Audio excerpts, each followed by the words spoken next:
hatua zifazo. Kwa wanafunzi wetu, kuweni na heshima na kufuata maelekezo ya madereva wa mabasi na hata zile pikipiki. Usikuwe mjuaji. Wahi mapema iwezekanavyo, rauka mapema kabisa ili kuepuka msongamano barabarani, na kuchelewa unaanza kusafiri usiku haitakuwa vizuri. Unapovuka barabara hakikisha kwamba unatumia vivuko vilivyowekwa pale na ishara zote zilizopo pale za trafiki. Usi wakati wa kucheza na barabara. Junior secondary school students may lack teachers in class after they participated in demonstrations in Kakamega demanding the government implement a court decision. Speaking in Kakamega after peaceful demonstrations led by the branch Kenya Union of Post-Primary Education Teachers Chairman Johnston Wabuti, they said they would continue to suspend lessons in JSS until the government listens to their plea. So the 17,000 shillings is not even something that you can give to a casual worker. So kindly, we are just pleading. We are pleading with the government and we are demanding for our rights. It is not that we don't care for that child, but it is just because that we are being subjected to oppression. And therefore we are demanding that we be employed, and we are not going to relent. We are not going back to school before we get employed. Courts made their pronouncement, and what we only expect is that anybody, any government agent, any parastatal must adhere to court orders. We don't. There's nobody above the law. Yes. And the court made its pronouncement. It's not the business of court to watch around what you are doing and where you are. The moment they declare that we don't have an employment called intern, they have finished. It's up to the Government and Teacher Service Commission to revise employment terms of these teachers so that they are rightfully employed. Yes. As at now, we don't have any teachers called interns. Yes. Hey, according to the law, according to declaration by the court, it's illegal to employ people in the teaching profession with such a terminology. And they are not ready to do that. Teachers, are you ready? No! We as the teachers, we cannot accept to be oppressed in our own nation. Yes. We cannot accept to suffer in our own country. Yes. We are calling upon the government and the president of this country, President William Samoei Ruto, to come out clearly and tell us, basing on his agendas when he was campaigning, in that we are suffering under his watch. Yes. And that one, as teachers of this country, we will not accept. The court pronounced itself very clearly on this particular issue, and we don't know why it is being taken into circles. Yes. We are demanding in very uncertain terms that by July this year, those who are still interns should have been confirmed on permanent and pensionable terms. Mogul's power!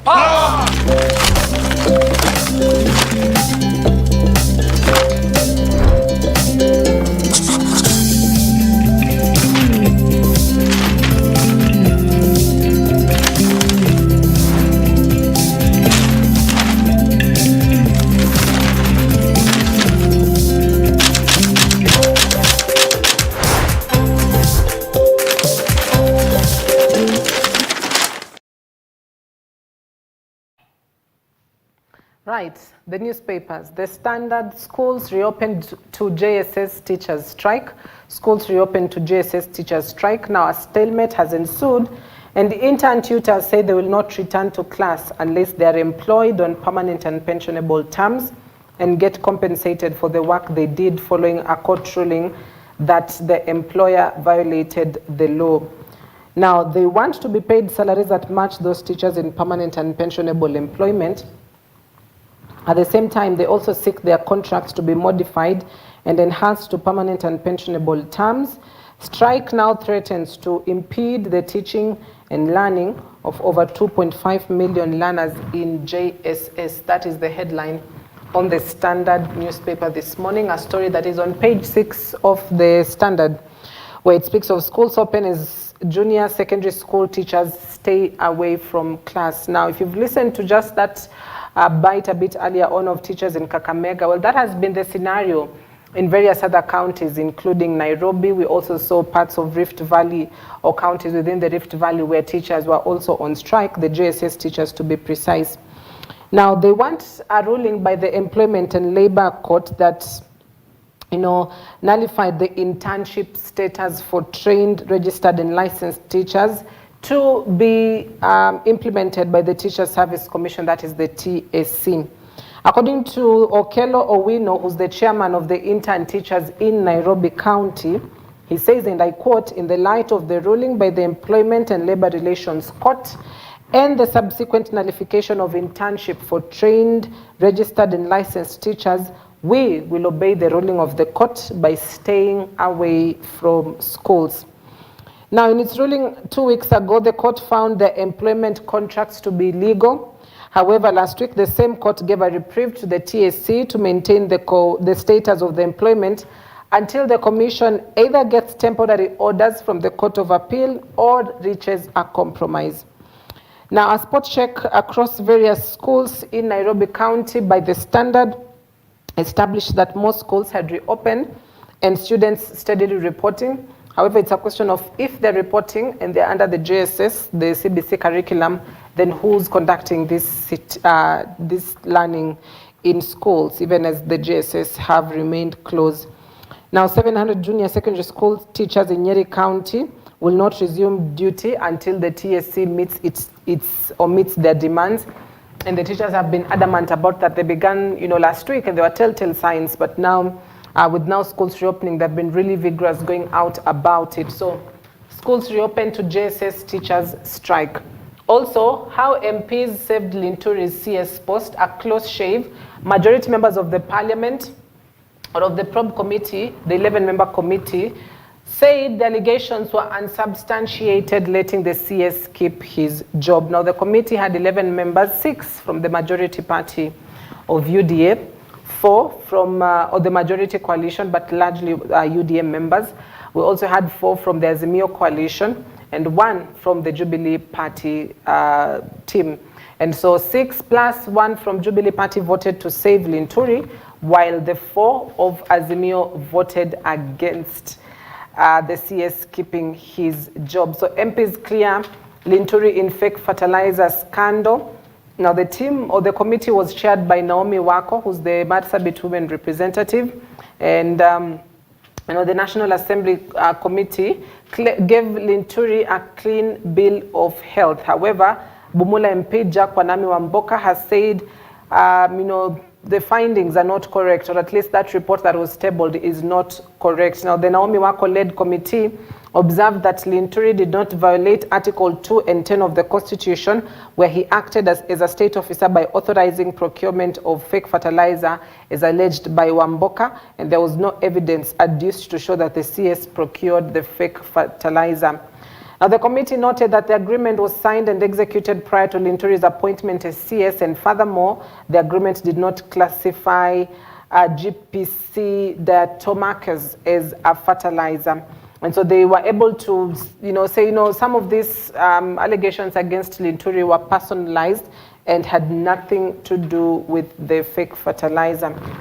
And so this is the headline. Also, Ruto tax plan to dampen climate change drive. YDP is now reading Uhuru's script, while the deputy president is now reading Uhuru's script. Gachagua, his many Damascus moments and expected endgame. The DP declared over the weekend he would lead the 1 man, 1 shilling, 1 vote revenue sharing formula, and he opposed the BBI, which had similar proposals in 2022. According to Barack Muluka, an analyst, he says political positions will not be permanent. What will be permanent will be the interests, and interest is power. Either exercising it yourself or being part of it. Moses Kuri, on the other hand, the CS for Public Service, says our region has produced the sitting deputy president, 9 CSs, majority leader in the National Assembly, and deputy speaker in the Senate. What other powers would we be looking for? So the 1 man, 1 vote, 1 shilling, similar to what was in the BBI, is now being championed by the Deputy President, Rigathi Gachagua. Now let's talk about the Star newspaper, which speaks of 441 million shillings for Uhuru, 441 million shillings for Uhuru Parks, as bigwigs' pension bill soars. Retirement benefits will cost taxpayers 199 billion shillings in this coming year. So what are the allocations to some of the retired state officers? Former President Uhuru Kenyatta, who is the fourth president of the Republic of Kenya, gets about 441 million shillings in total.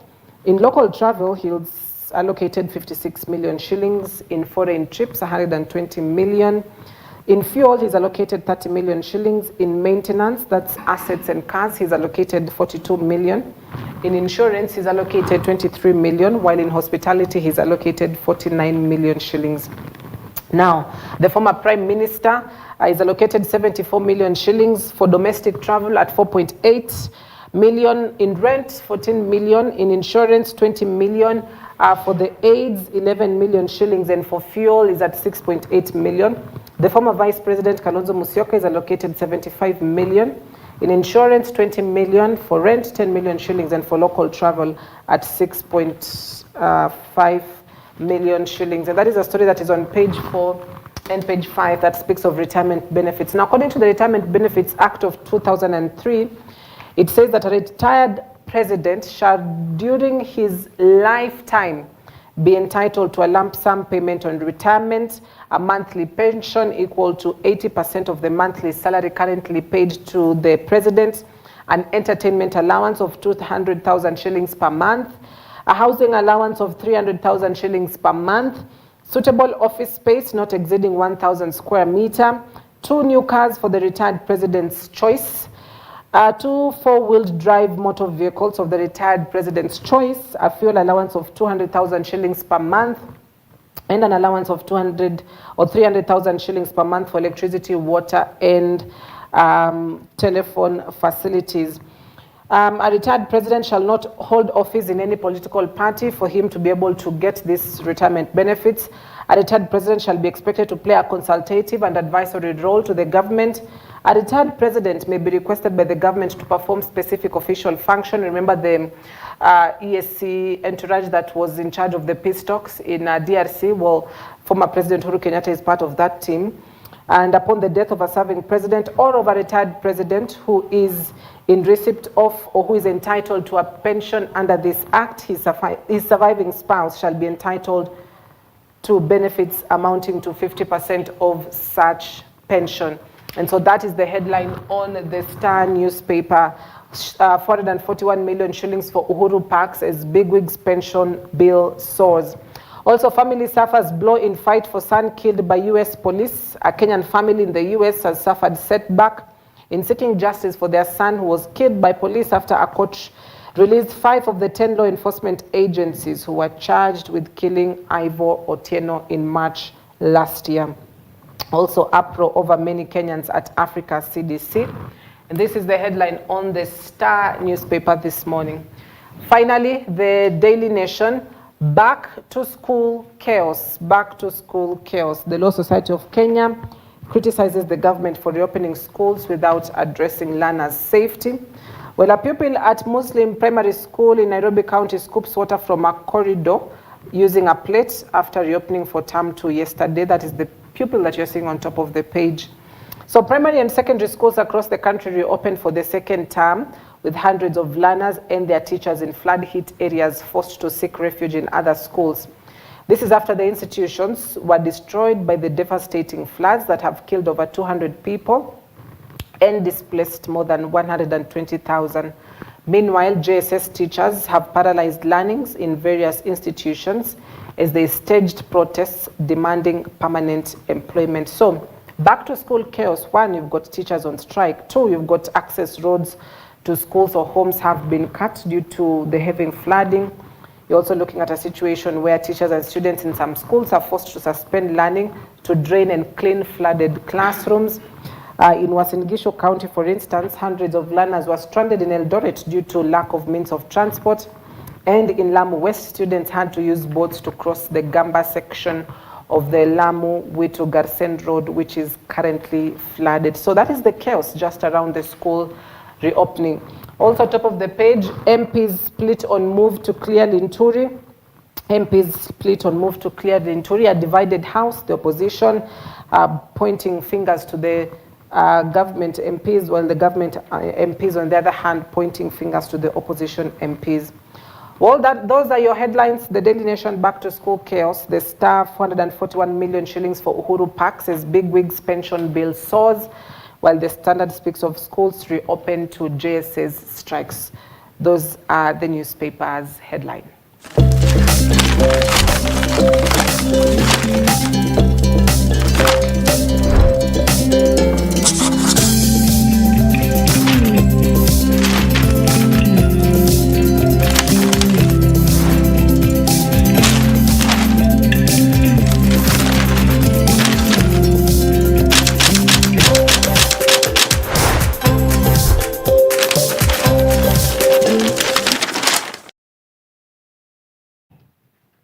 Right, so do allow us to take a quick breather, but when we come back, we'll be getting to the conversation this morning that has got to do with anxiety and depression disorders. We are having a generation and a country where we are battling a lot of depression cases and anxiety. Perhaps as an individual, you've battled with that as well. So how do we deal with it? Is it, something that is triggered? What are some of the indicators?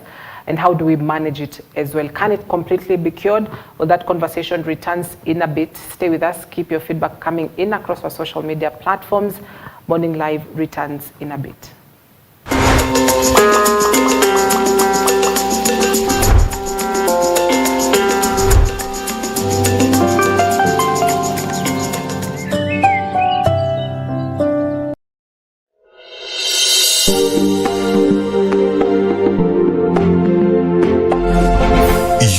Watching EBN TV, transforming.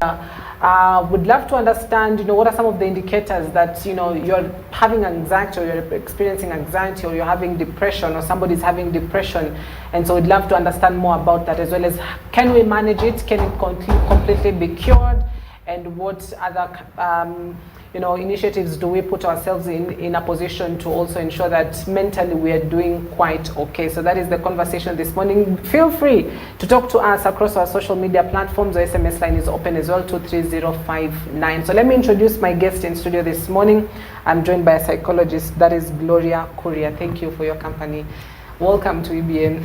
Asante sana, thank you very much. Right, and Gloria, we're dealing with this issue on a day-to-day basis. We might not deal with it directly, but we see cases, we hear cases, things keep on cropping up on the media, not on the media, even people close to us, and they're battling depression or they're having anxiety.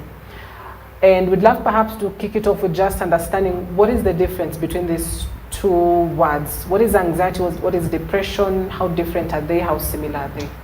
So anxiety and depression, anxiety is mood disorder, same to depression. So that is a similarity. Actually, I would like to add something. Yeah. Anxiety is by itself is an emotion, you see, and we all have emotions. It is an emotion that helps us to understand that, hey, by the way, there's something that I'm expectant for. So anxiety purely is not like the evil of our emotion, you see, but when it becomes a disorder, anxiety disorder, that is where the problem comes in. Yeah. Anxiety disorder, depression disorder, major depressive disorder. Now those are disorders. When we say anxiety disorder, the similarity is that they are mood disorders. The difference is anxiety disorder, an individual is especially on edge, you see. It is an extreme fear of something, you see. Yeah. It incapacitates your ability to do things. Your normal daily life is, downgraded. You are not able to continue with your daily life because you're anxious to go out, you're anxious to be in social situations, you're afraid, constantly afraid, you see. Right. And depression is constant low mood, constant sadness. You're just sad all the time. Yeah. And I know in this age you're sad for 2 days and you're saying you have depression. We have used Dr. Google and Uncle YouTube to diagnose ourselves, which is not correct. So these things you are said clinically to have the disorders when they have gone for a while, for like 2 weeks and above, for 1 month. But few days of having you're anxious, you're having an exam, you can't say you have an anxiety disorder. You have been sad, you have been left by your boyfriend that like 2 weeks, or not 2 weeks, like you know, the first day, second day, you are not depressed. It is not a clinical condition. Right. Yes. And you know, you've been able to at least give us the difference of, you know, at what point does it now graduate from just being anxiety to being an anxiety disorder, or you know, also depression disorder, because we tend to confuse quite a lot. As you've said, you know, you're sad today, tomorrow, and then you say, I think I'm depressed. To avoid, you know, having Uncle Google or Dr. Google or something, how do we now ensure that we're getting the right diagnosis in an age where a lot of people will say, no, I can't see a therapist, or I can't see a psychologist? What do we need to do to ensure that we get it right? First of all, let us avoid diagnosing ourselves, because the human mind is connected in such a way that when you say you have this, that is exactly what is going to develop. So you have already made it in your mentality that, hey, by the way, I might be having depression. So even before you have the depression, you already have it in your mind. So that is what is going to be. So let's avoid diagnosing ourselves. Let us really avoid that and give ourselves time. You know, let us give ourselves time first. And then when you have depression, sometimes people outside notice. It is not necessarily you who 100% notices it. You see, people will see a change of lifestyle. You are a person who loved doing personal care, safety. You are a really, you know, a particular type of way liver. But now you have changed. Now you don't like taking showers, you don't like going out with your friends, and it has gone on for a while. So it starts becoming, you know, questionable. So a way of that will help us not to fall into depression and the anxiety. I would like us, first of all, do not separate yourself. You know, as humans, God created us to be in a community. But what is happening right now, there's a community we are trying to build in our phones. You will enter a room, this is very interesting, especially I have seen in university students. You will find everyone chatting on their phones, but they can't talk to their neighbor. They'd rather talk to them through phone than physically initiate a conversation. So that is number one. Loneliness has been something that has brought about depression mostly. Depression has been brought about by loneliness. And loneliness, people want to stay inside the house, they don't want to get out, they don't want to socialize. It is becoming very problematic. And you know, it has come with the introduction of phones. Now we can do all this in our comfort zone and think that, you know what, I don't need human interaction. No, you need it. You need a lot of human interaction so that you cannot fall into these other things. Companionship. We need each other. We need each other. Some other things that have caused depression are things like our background, things that have happened in our childhood. And in these cases, we need to see someone who can actually help us. Let's talk out. There's a stigma that has gone around seeing therapists and going to seek help. It is very interesting because when we are sick, we go to the doctor. But when you feel you're not okay emotionally, you are feeling like, this is embarrassing. It's not embarrassing. Actually, you're the most courageous person in the room. So let us stop fearing seeing therapists and psychologists. These people are our friends, and God has placed them there for our own health.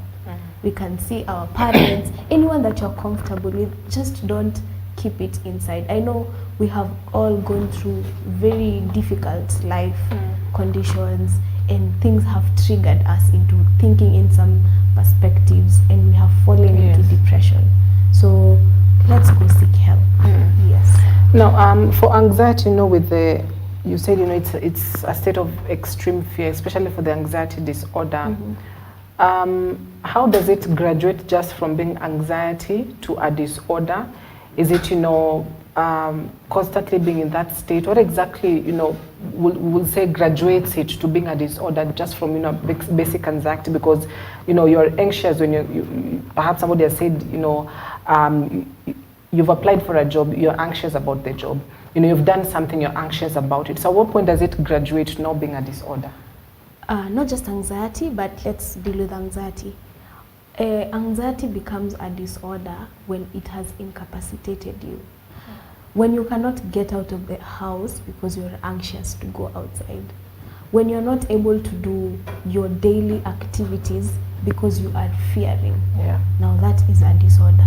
Because anything that makes you not you is a disorder. You see, when you have malaria, you cannot function as you do normally. Yeah. You have a cough, you have fever, you're sweating.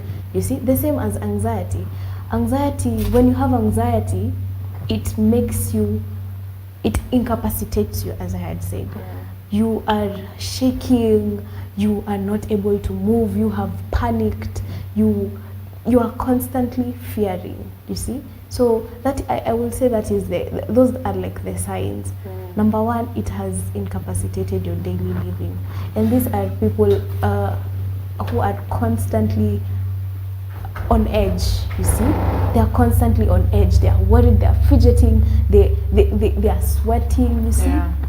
Yeah, something like that. Right. What about, the state of depression? Does it also evolve to a disorder, or does it just remain as, you're just depressed, but you're not, diagnosed with depression disorder? Medically, it's called MDD. Depression, many people, we have used the word depression. Hey, I'm depressed, I'm depressed. With that, we have kind of watered down the meaning of depression and lowered it to maybe sadness. But medically diagnosed depression is a kind of serious depression where someone can even get psychotic. You're having hallucinations and imaginations, and you're seeing things that are not there. So we have actually seen people being admitted to mental hospitals like Chiromo and Mathare because of the medically diagnosed depression, and they need medication, you see. So I think that is basically it about the depression. Right. Now, you've been able to give us some of the indicators that, you're anxious or you're having anxiety disorder, you feel incapacitated, you're not able to get out of a room, and depression as well. How do we now manifest this on others? Because I feel like most of these cases that come up, eventually, you see the effects of it on other people near them as well. Some end up in murder cases, unfortunately. Some end up in battery cases, violent cases, or even emotional abuse as well. So how is it that I'm depressed as Cynthia, and then I'm able to manifest it on other people around me? It is manifested in different ways. Different people are of different personalities, so they manifest things different ways. Yeah. So you can get a person who is in depression. Like there was a case of a lady who stabbed the kid several times. That was a mental condition. It is not possible for, you see, these things that we question and we wonder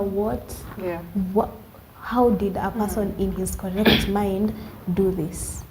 You see, we will start seeing effects on family. You're not going to work. You're the breadwinner. Yeah. Now where are we going to get, our bread for tomorrow? Our father is depressed. Our mom is depressed. She cannot get out of bed. As a student, they start eloping lessons. They can't go for lessons. They use drugs. You see, there are especially drug abuse. Many young people especially, and also the older ones, they are trying to manage depression and anxiety by using drugs.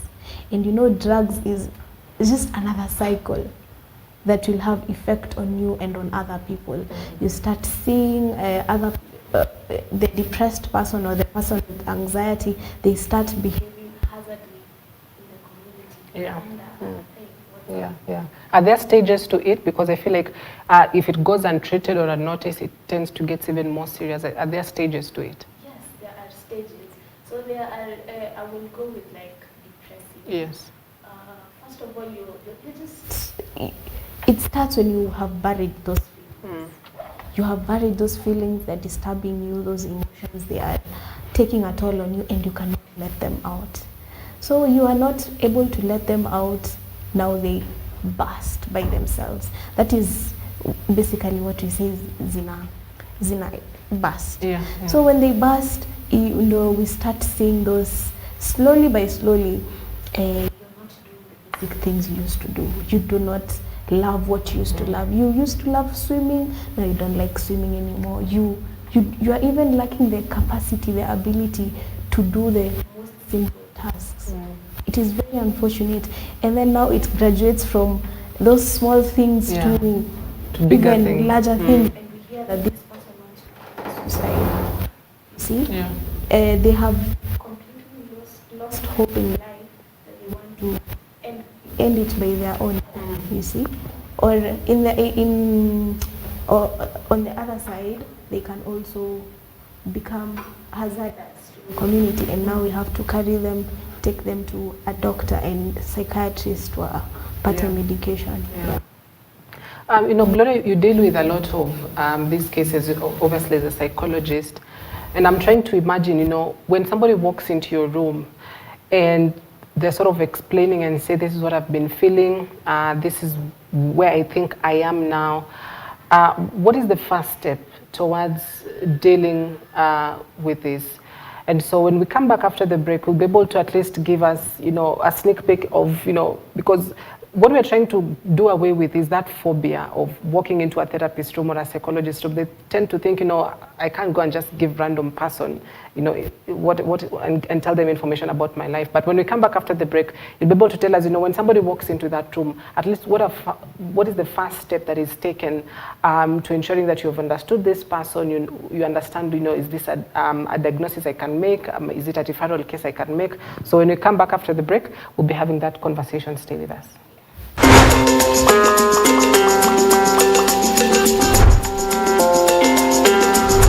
For orders and inquiries, call us today at 07229, email us at gilbertomshinde@gmail.com. Mshindi K Events, where every moment is a celebration.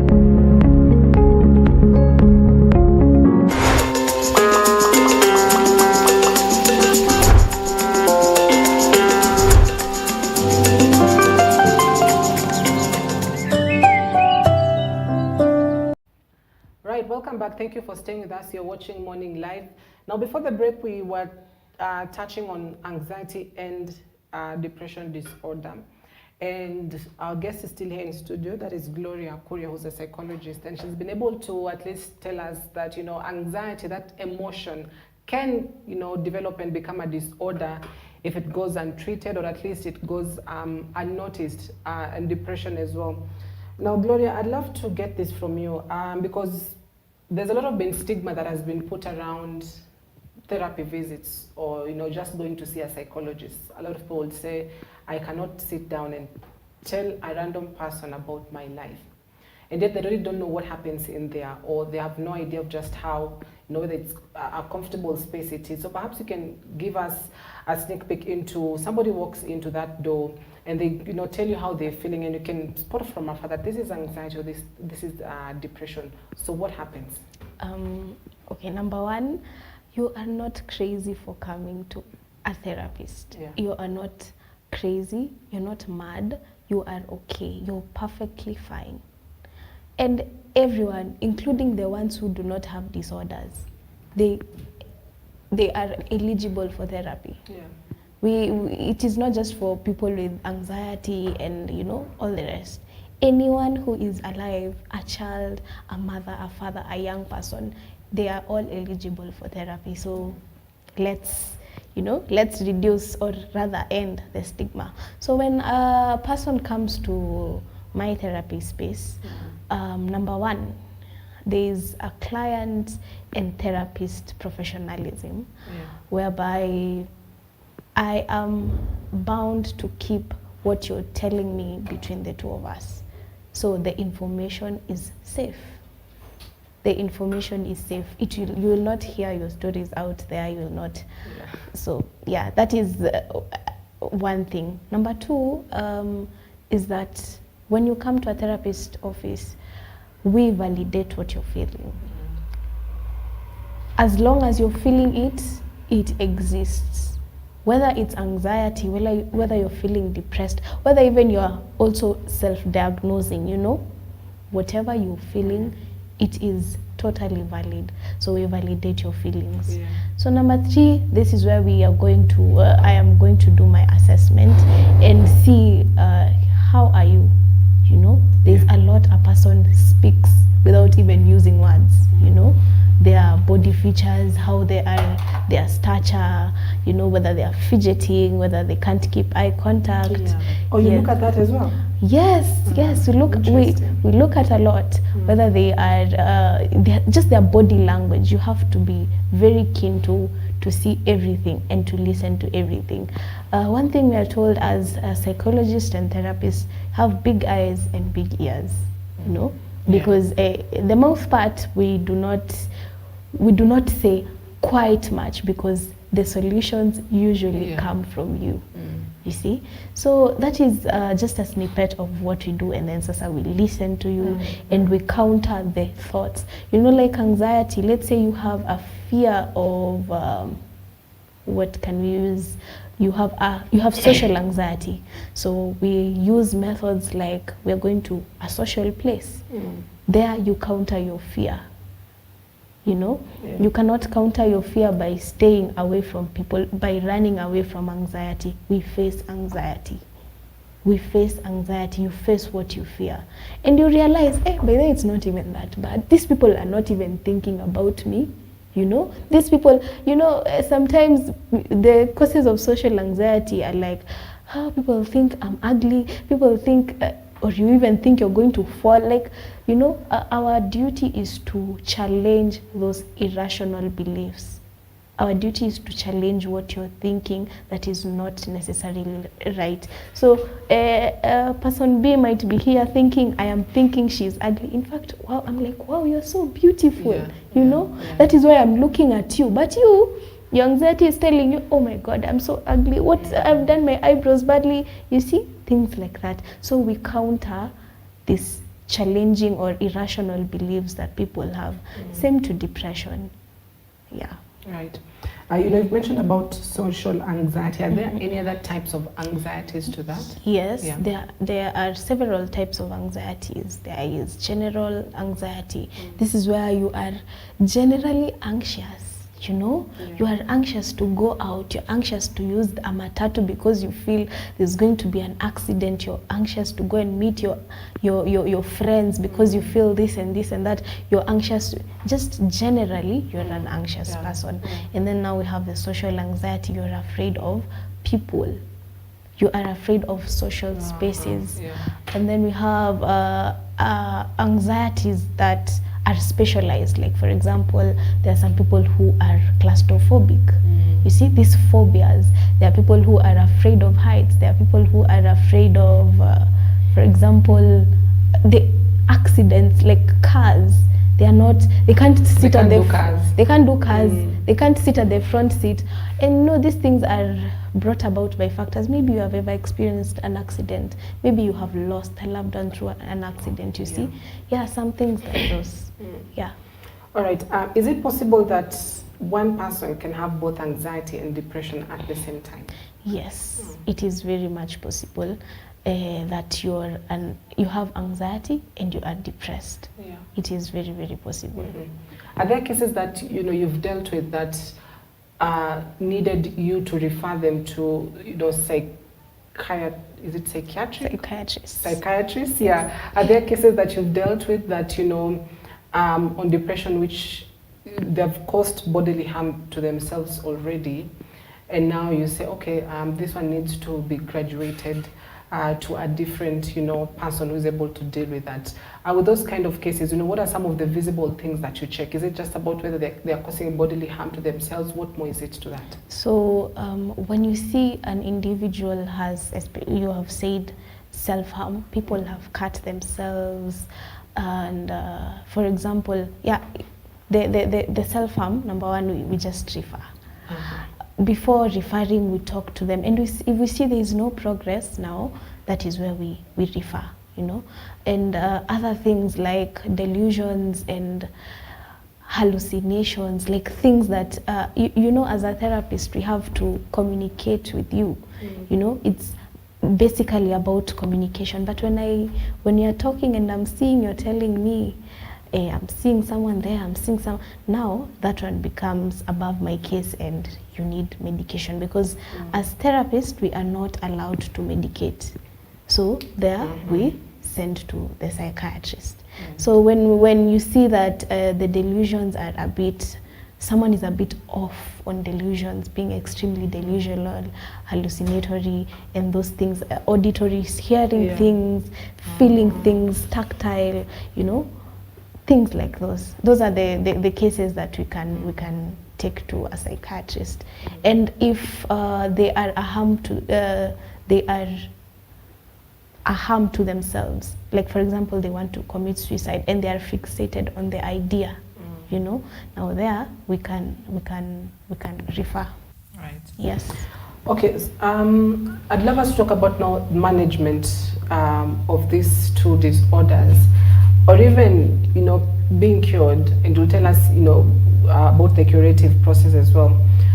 Because as you've said, it can manifest a lot if it goes unchecked, if it goes unnoticed. You know, one day something happens, and I hear this with a lot of people who say, I didn't expect that, you know, I never saw any sign, etc. So on management, what is the first step towards management? I understand, obviously they have to see a therapist to be able to tell them, okay, or we listen to them and guide them and advise them. What other management courses are there for somebody that has been diagnosed can take? Someone who has been diagnosed into depression. Yes. So management, number one, self-care. Let's take care of ourselves. You know, sometimes we take care of everyone else and you neglect yourself. And you know, you cannot pour your cup. When you have an empty cup, you cannot pour anything to anyone else. You are empty. So I would like us to constantly pour into ourselves. Show yourself love, show yourself care, show yourself grace, you know, especially with people with anxiety. There are people who, and also depression, people who beat themselves down. Oh my God, I'm such a loser. What did I do? That was so weird. I'm a very weird person. No, you know, I want you to take a scenario. How do you talk to your friends? You cannot tell your friend you're a loser. I know sometimes we are victims of, you know, even siding with our friends when they're on the wrong, but you do not tell your friends mean things. Be your friend first. Be your friend and be kind to yourself. Do not forget to be kind to yourself. Number two, you pour into yourself in things like spirituality. You know, if you're a Christian, go to church. Be filled. Just fill your cup. Fill your cup with positivity. Be positive. And thirdly, you can also engage with people. I had said that you know, in this age we are trying to run away from people, and we are actually on our phones a lot. Yes, and actually people are priding in the fact that I am a loner, you know. Musicians are out here, I'm a popular loner. So we are showing our teenagers a certain picture that is not a reality, that will actually make you sick, because that was not how you were created to be. You're not created to be a loner. You are created for relationships, not even necessarily, you know, intimate ones, but, you know, friends, people who will care for you, you caring for other people. You are not an island. So that is among the ways of managing the depression. And also, if you're on medication, I would really, medication is given to people with the anxiety disorder and depressive disorder. But in my view, you know, science, actually the science has it that when you take medicine, even Panadol, it heals your head, but there's something it does to your foot. You know, there's an effect it has on your foot. And that's why Kitambo, people rarely, you know, died early, got some very weird diseases, because they were using natural things, herbs and all. So if it is possible, medication is given, but it is usually mostly the last option. So medication for especially depressants, antidepressants and anti-anxiety medications, they work. They make you, yes, you are now less anxious, you are less sad. They are basically mood stabilizers. But you see, you are not completely able to deal with your emotions. We cannot chemically deal with emotions when this is not really 100% a biological issue, but it is an issue that we can solve socially. You know? So medication is good, but medication can get into a point that now you are addicted to your medication. You are taking anti-anxiety drugs, can't live without but them. now when they are not there, now you are anxious because the anxiety is still there. You're anxious because your drugs are not there. So basically, medication, let us not run for medication. People are also medicating themselves. You see, they're going for medications for anxiety and for depression, but that is not the solution.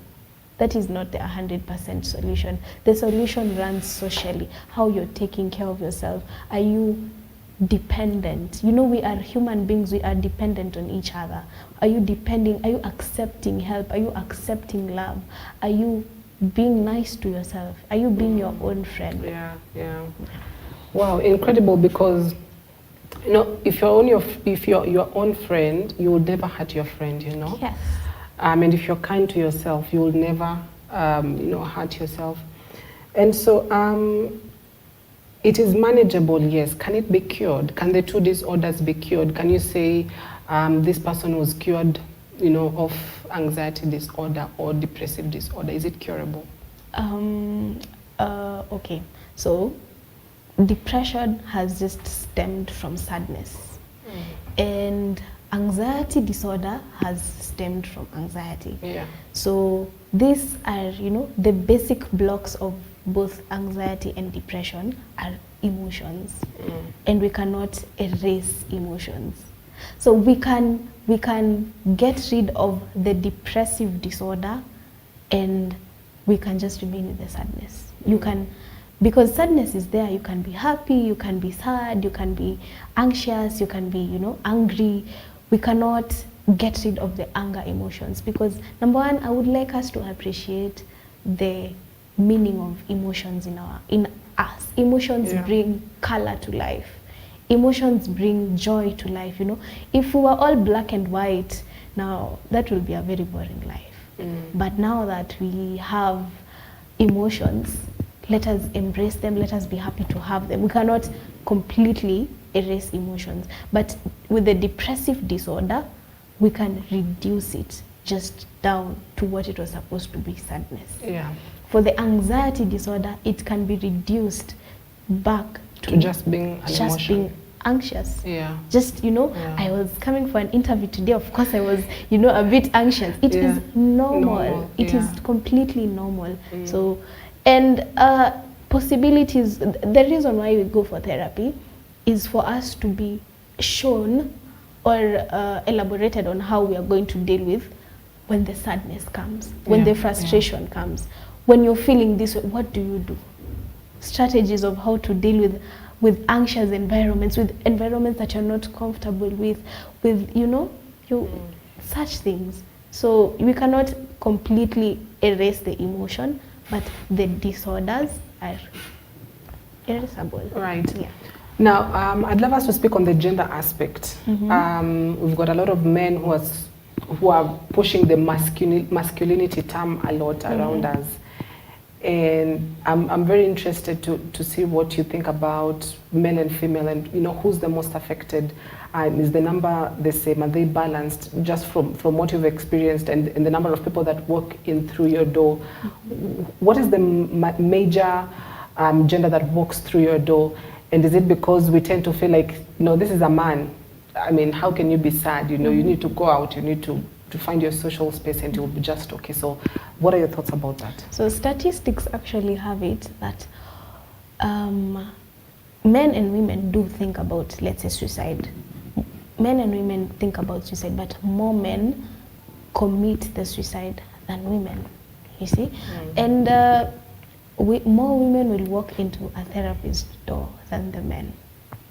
It is so sad that the community has been socialized in such a way that men have to, fend for themselves.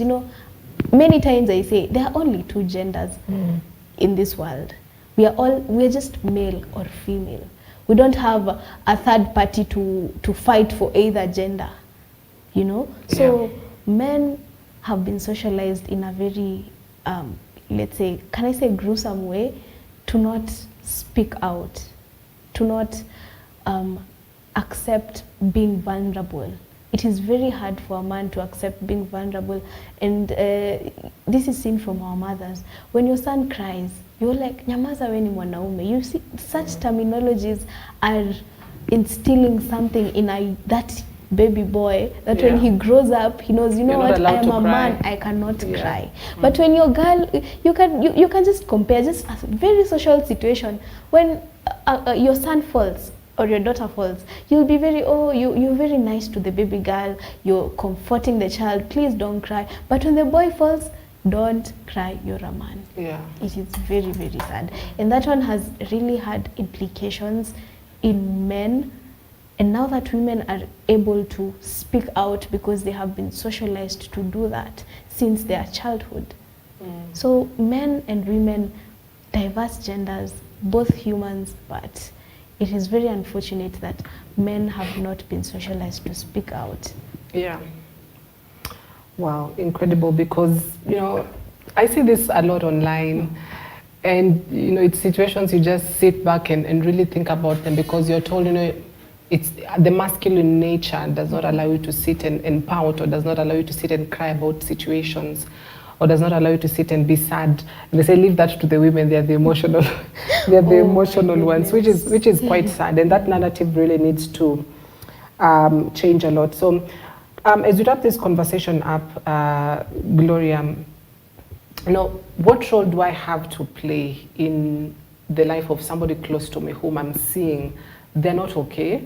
Sometimes, unfortunately, it may go unnoticed because we are together, they laugh, they're quite okay, but when they go back home is when they really feel that, pain. How do I make myself quite available to my friends or to people close to me, for them to know that I'm approachable, or for them to know that they can, they can come get help from me. I may not be able to diagnose them and say, this is what you're suffering from, but I may be able to open another door for them to go and see someone. How do we do that? Make ourselves approachable. What is our role to play in terms of helping people around us, even the society, just unlearn these bad behaviors of not opening up? Yeah. So I would like to say this is a two-way thing. You cannot be there when someone does not really accept your help. We cannot, even in therapy, you cannot force therapy on someone. So this also introduces the other side. This other side should also be, I am not okay, I need help. Now there introduces you to opening the doors and being there for them, and being their friends, just be there. Just make calls, text them, be kind, sometimes take them out. Let's go for this conference. Let's go out and, let's go and have fun. Let's go for swimming. Let's go and do this activity, So this story is told just about on the community based. So there were people who were depressed. it was in America. People were depressed, and then they were brought together. They were brought together and they were placed in one place. I told you guys, you can't stay there. This is just it is not exactly how it is, but hypothetically. So they were placed there and they were told, you guys are going to stay there. So there were like 7 men, very much depressed people, with full depression, anxiety. People were having crazy anxiety disorders because social anxiety, they are used to staying alone. They are their own comfort zone. So their phones were taken away, everything was taken away from them. So now they are themselves and other human beings, not their norm. So with time, these people came up with an idea. They started socializing, because now this is the only person I have to talk to. Like, I have to talk to them. So they came together and came up with an idea. So guys, what are we going to do? And they started reading some books that were there together. And with time, their depression was seen to reduce. And they started living normal lives. So what am I saying? When you as an individual, you are noticing a friend, a family, they are actually developing depression. The biggest thing you can do is be there for them. Being there for them in many ways. It's not just talking, some of us, we are not, we cannot say we are all gifted talkers, but there are things that we can do together. We can do some activities together. Go for walks with them, do some home duties with them, go help them. There are many love languages, you can the person is your friend, you can know their love language. This person loves being cooked for, so let me go with some packed food, take it to them, go watch a movie, go do this and that together. Even if it does not 100% help them, it has helped them to a certain percentage. So, all right, what way to wrap it up? Perhaps if you've got anything to add as we conclude on the anxiety and the depression, and just if you're not able to keep your emotions, very much in check, they may be able to grow into disorders, and when you actually get diagnosed, you'll think, no, but that's just normal. It's normal for me to be anxious. So as we wrap it up, final words, Gloria. I would like to say, constantly take care of yourself. Constantly check from the inside. Sometimes we are succumbed by everything else that is outside, that we forget ourselves. We forget to do the small things that make us happy. We forget to relate to the people that make us happy. Check from the inside. There are always indicators. Anxiety and depression, before they grow into the big giants that we see them now, they are just small indicators that, hey, I don't feel like doing this these days. I don't feel like, I just want to sleep on my bed the whole day. They're just small indicators. So check from the inside. I would really encourage journaling. When you journal, you are opening doors to seeing yourself from the outside. You're outside and you're looking at yourself from the inside. You see? So do things that are going to reflect you, to see you. You're going to see you from the outside. Okay, thank you very much for coming in studio. A psychologist, Gloria Kuria, thank you for your input on the anxiety and depression disorders, how you can manage it, but most importantly, of course, is just be kind to yourself, and self-care. It is sad to see these cases, some are being just laid out on social media, and everyone says, every man for himself. That's not the way to go. We need to be our friend's keeper as well. So thank you for your company and for watching. If you'd love to, engage with us, questions, thoughts, comments throughout the day, you can as well get in touch with us, and we'll be able to get Gloria for you. If you need a psychologist, well, she's just the person that you can speak to. Have yourselves a wonderful morning. Coming up at the top of the hour is Your Faith Today with Reverend Felix Kavoy. My name is Cynthia Nanjala. Good morning.